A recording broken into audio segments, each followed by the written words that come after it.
Hola, esta es nuestra presentación de teoría del conocimiento. Mi nombre es Tania García. Y yo soy Bruno Estrada. Bueno, nuestra situación de la vida real se basa en el lenguaje inclusivo, que es una tendencia que cada día gana más lugar en el mundo. Con este contexto llega la primera serie con lenguaje inclusivo, que trata mensajes de diversidad de género y pues se sitúa en la época de los 80 en Nueva York y busca enfatizar en la aceptación personal, familiar y social del colectivo LGBT.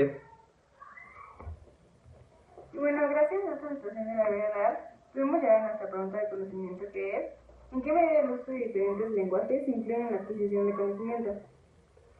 Bueno, la relación que tiene la pregunta del conocimiento con la situación de la vida real es que, poniendo un ejemplo, un niño adquiere la definición de género cuando tiene 4 años aproximadamente.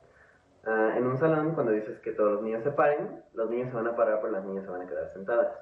Esto indica que el uso del género masculino afecta la manera en la que una persona recibe conocimiento a través de la comunicación. Por esto es que concluimos que la pregunta del conocimiento se relaciona con la situación, ya que de alguna manera el conocimiento puede ser afectado por la comunicación de distintas maneras dependiendo de cómo se efectúa esto. Y bueno, partiendo de esta relación, llegamos a nuestro primer argumento, que tiene como afirmación: la percepción sensorial es una actividad cerebral que responde a información adquirida a través del conocimiento. Nuestro sustento es que el CENAR presenta la obra Romeo y Julieta en lenguaje de señas. La obra cuenta con música en vivo y traducción para los escuchas. Bueno, el contraargumento que se tiene sobre esto es que, en primera, la percepción sensorial no siempre será un método fiable para adquirir conocimiento, ya que se basa mucho en experiencias y en cultura.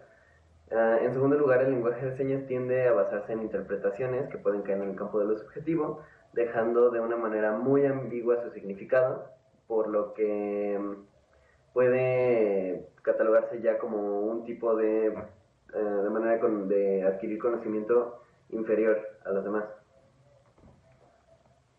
Y bueno, la relación con la pregunta de conocimiento es que usar el lenguaje de señas influye en la adquisición de conocimiento, ya que aprender este tipo de lenguaje implica un aprendizaje procedimental, porque la información se obtiene mediante la ejecución de habilidades con las manos.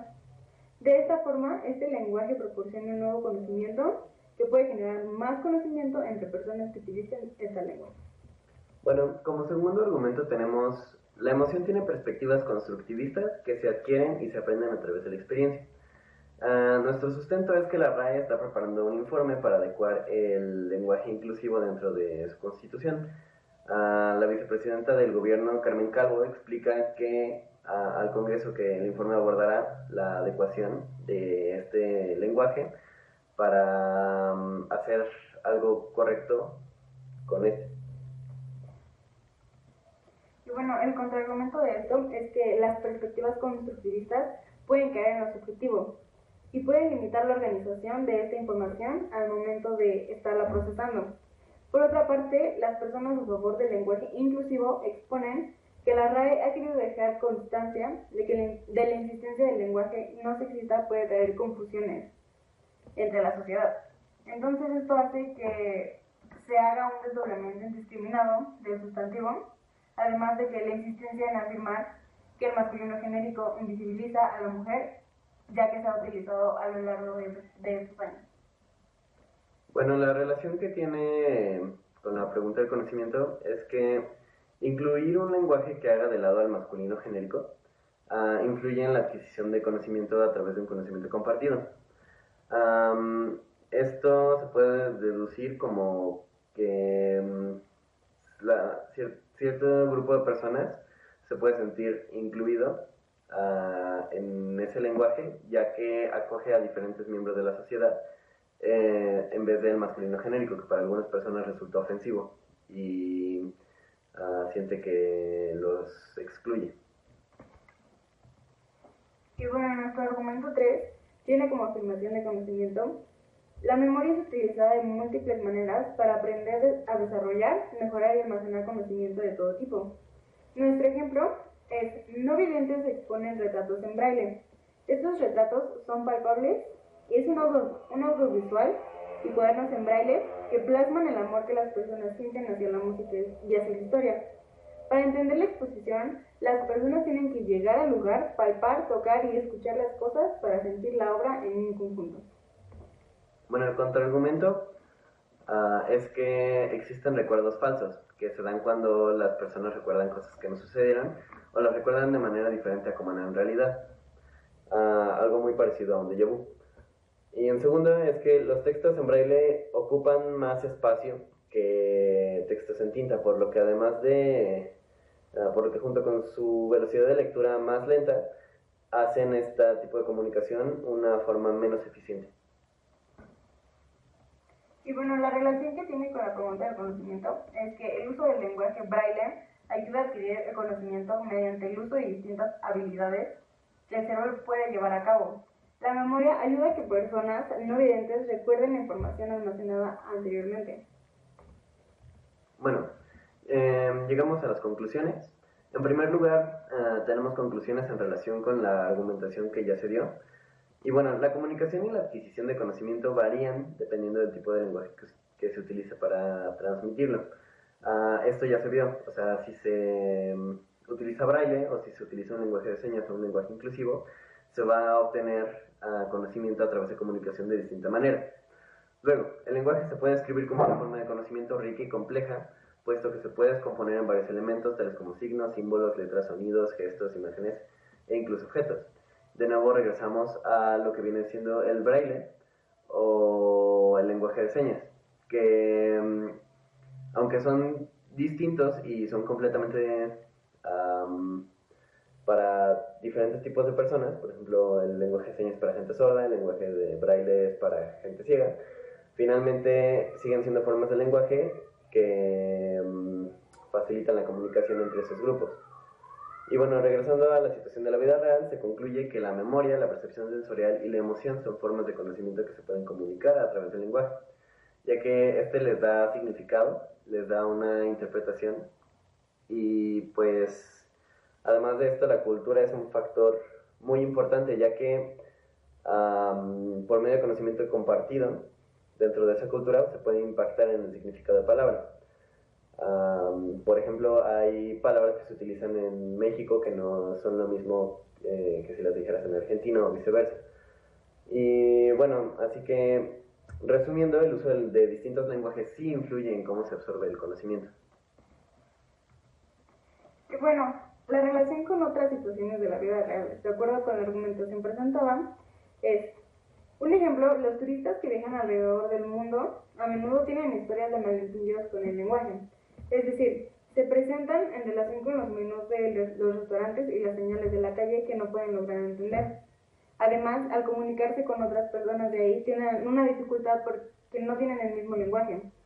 Y por otro lado, existen los déjà vus, que son falsos recuerdos experimentados por parte de un individuo. Es aquí cuando entra la percepción sensorial, que es una forma que ayuda a responder este tipo de información. Sin embargo, la emoción determina cómo se sienten respecto a estos falsos recuerdos.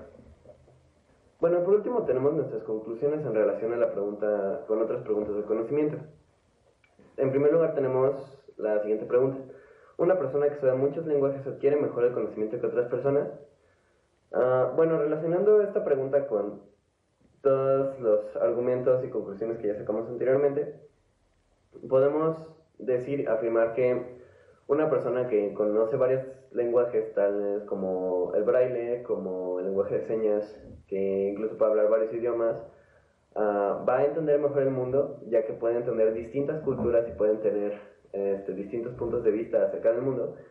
Va a entender mejor, va a tener mejor absorción del conocimiento que una persona que nada más habla, por ejemplo, español. Y pues bueno, la segunda pregunta es: ¿hasta qué punto es útil para el conocimiento tener tantos lenguajes en el mundo?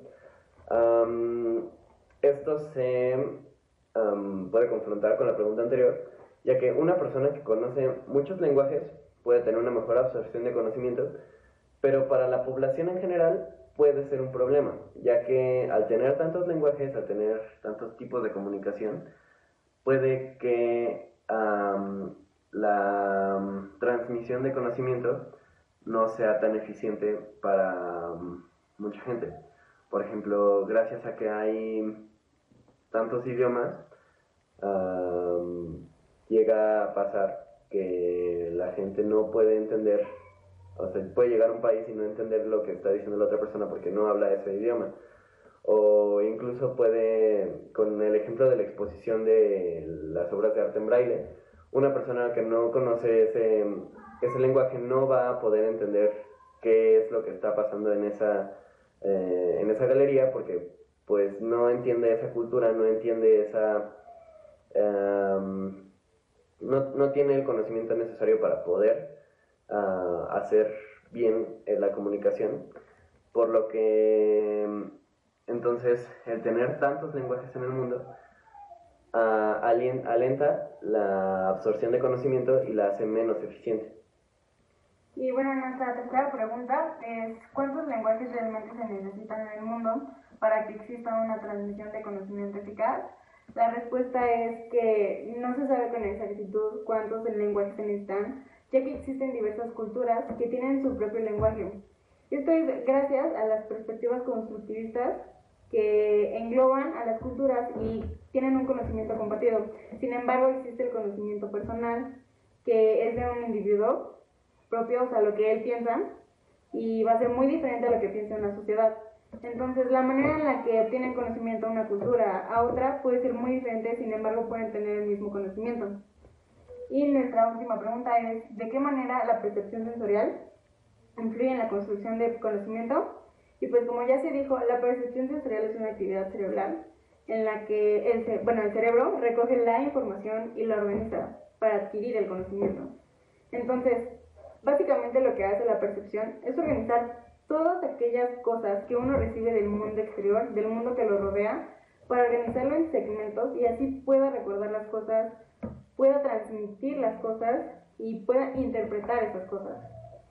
Bueno, ya llegando a una conclusión un poco más general, regresamos a la pregunta del conocimiento original. ¿En qué medida el uso de diferentes lenguajes influye en la adquisición del conocimiento? Ya con todas las conclusiones que se tienen, se puede afirmar que usar un lenguaje puede puede hacer más eficiente la comunicación que otro lenguaje. Por ejemplo, si se quiere hacer una lectura rápida, va a ser mucho más fácil utilizar lenguaje escrito que el lenguaje en braille. Pero regresamos a esas preguntas de conocimiento. Tantos lenguajes hacen ineficiente el conocimiento, pero también va a depender de la cultura, porque aunque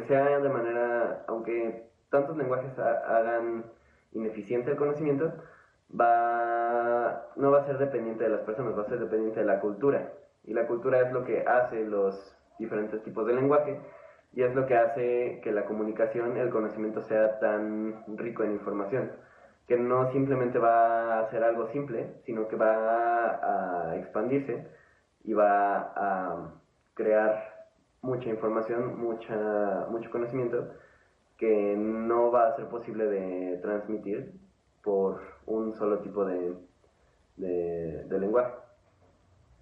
Muchas gracias por su atención.